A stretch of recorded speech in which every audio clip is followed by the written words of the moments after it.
فضلا وليس أمرا ادعمونا بلايك للفيديو واشتراك بالقناة.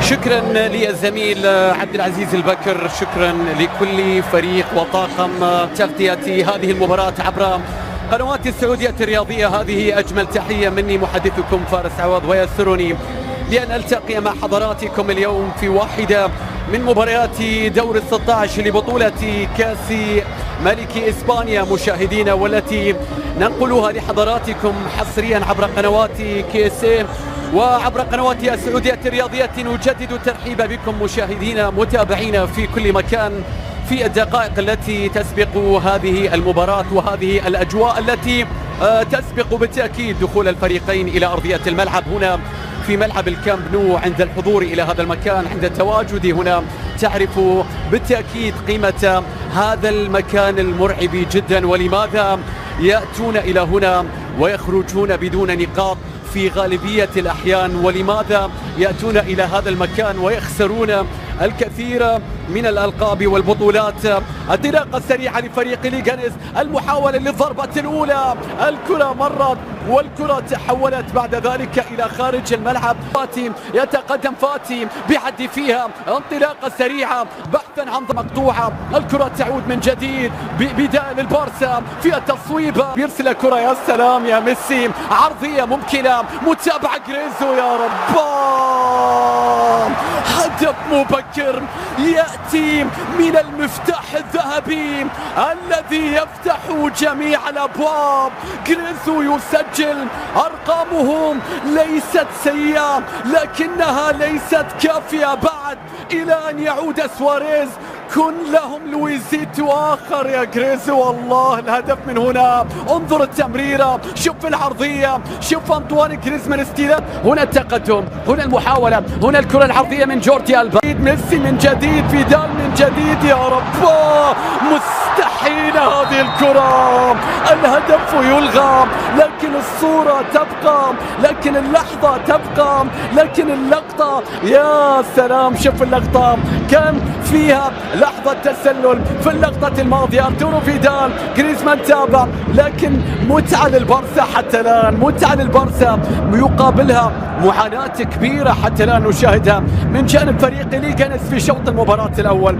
هذا المدرب عن طريق سيرجي بوسكيتس، لكن مقطوعة، تعود من جديد فيها تصويبة، البحث عن التعديل، كانت الضربة في اللقطة الماضية عن طريق روكي ميسا الإسباني المعار من إشبيلية، ولكن الكرة تحولت بعد ذلك إلى خارج الملعب. ضربت 25 هدف في 21 مباراة، أمر لا يليق بمن يبحث الملك. هل يلتقيان في مباراة؟ الكرة بتتهيأ، الكرة تصل في مكان سلام، في انطلاقة، فيها كرة للبارسا، فرصة هدف ثاني، الكرة فيها تصويبة، الكرة من جوردي ألبا، عدت ومرت الكرة إلى خارج الملعب، كانت من جوردي ألبا. فاتي، هنا المرور، وصلت إلى ميسي، استلام في التمريرة، يحاول مقطوعة من جديد لفريق ليغانيس في التصويبة، الأخطاء التي تحدث الآن، خطف فيدال، وصلت الكرة في مكان، في التمريرة، فيها محاولة، فيها تصويبة، الكرة بعد ذلك في الشباك الجانبية، والكرة تحولت بعد ذلك في اللقطة الماضية، كانت تصاعد كبير عند 4 أهداف من كرة ثابتة، لكن هذه مرة عرضية رأسية، الكرة كانت من لانجلي المدافع الذي يترك مكانه، والكرة تحولت بعد ذلك إلى خارج الملعب. فريق ليغانيس في الجهة اليسرى، فيها تمريرة، فيها كرة عرضية، فيها تصويب، الآن كرة ثابتة، ميسي على التنفيذ بكرة عرضية عالية رأسية إلى جوردي ألبا، يا سلام يا سلام يا سلام، في التصويب، يا رب، فرصة بتضيع، الكرة يبعدها حارس المرمى، تمريرة من جوردي ألبا، انظر إلى التمريرة، الكرة عدت في أرضية الملعب. هذا حكم المباراة، وهذه الضربة الركنية، وهذه الكرة العرضية المنتظرة بالنسبة لبلاوغرانا. هنا الكرة العرضية العالية باتجاه المرمى، باتجاه المرمى، ميسي يصنع الأمور تصبح أسهل بكثير، مرة أولى مرة ثانية الثالثة ثابتة في المرمى. هدف يسجل في هذا التوقيت، أصر على أن يسجل لانغلي فسجل لانغلي.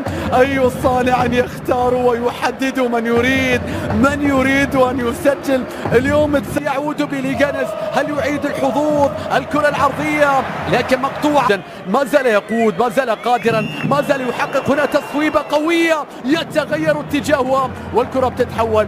ولكن ميسي لا في شوط المباراة الأول وأنه قادر على التسجيل، وهذه كرة عرضية يحاول فيها المدافع في اللقطة الماضية بعد ارتقاء عن طريق الكرة. ما زالت من جديد إلى أرتورو فيدال، ولكن طالت الكرة وتحولت الكرة التي حاول أن يبدأها ليو ميسي في تلك في 2018 فاز ليغانس 2-1 في تلك المباراة الوحيدة التي فاز فيها ليغانس عن طريق نبيل الزار وأوسكار رودريغيز. ما زالت المحاولة العرضية تأتي أرتورو، الكرة ما زالت لكن لم تنجح.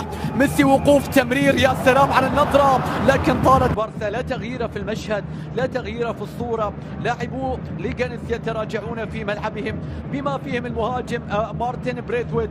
الواجبات الدفاعية فقط، وكأن ما هو مطلوب منهم فقط سوى الدفاع بالرغم من تأخر الفريق. الآن نشاهد جيرارد بيكيه بيلعب له كرة في مكان سليم، وصلت من جديد المحاولة، الكرة بتتهيأ. ميسي يطلب الكرة في مكان في نص الملعب خلف المهاجمين. ميسي بيرسل الكرة أقصى اليسار، بيرسل الكرة في مكان إلى جوردي ألبا، عادت إلى أرتورو فيدال، عرضية في الجهة اليمنى إلى نيلسون سيميدو صانع الهدف الأول بتحرك ممتاز.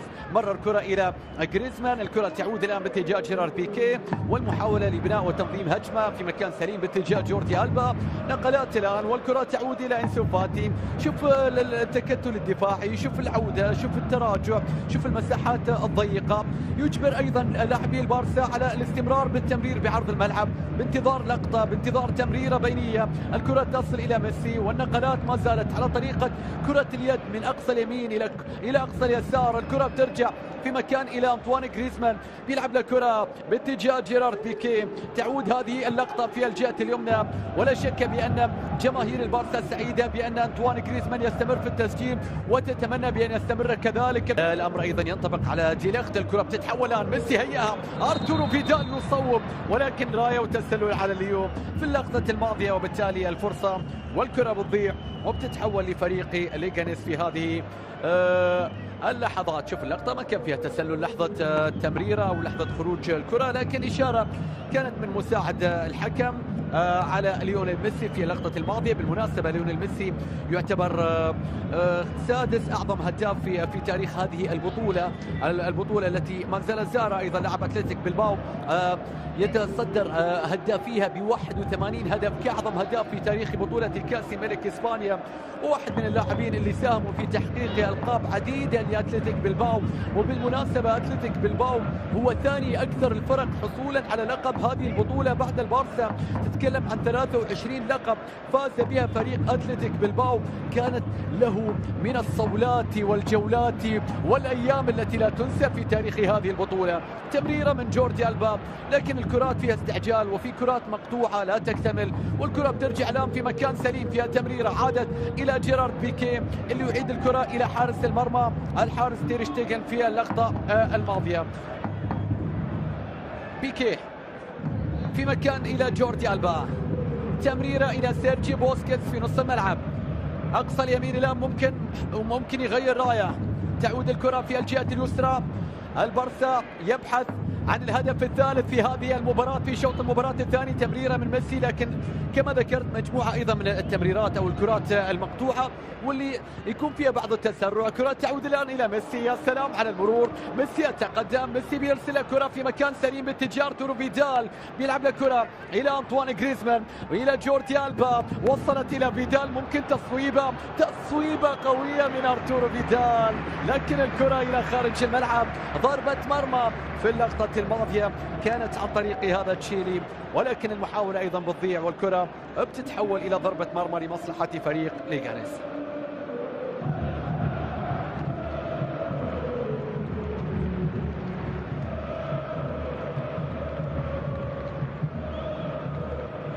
الكرة بتنتهي الآن في الجهة اليسرى في مكان لمصلحة جوناثان سيلفا إلى أوسكار رودريغيز في المساحة، ولكن لا يجد أي فرصة جوناثان سيلفا للوصول للكرة.